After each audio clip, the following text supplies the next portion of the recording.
How to create Google Drive link to share files on mobile. So first of all, just go ahead right here and enter the Google Drive. Okay, now what I'm gonna do, I'm gonna just click on the video or the file that I want to share to someone. The three dots next to it, you're gonna see it, and just go ahead to share right here. Okay, and it's gonna open up a new window for you.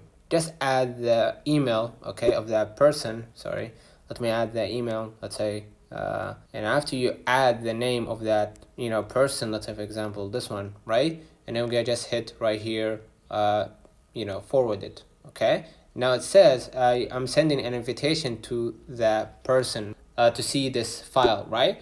So I'm gonna click the three dots again, and I'm gonna just go ahead to manage access.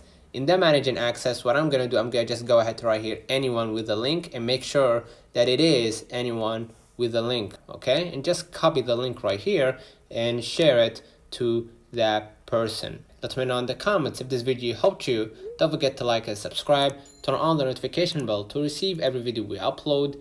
Thank you for watching. See you in the next one.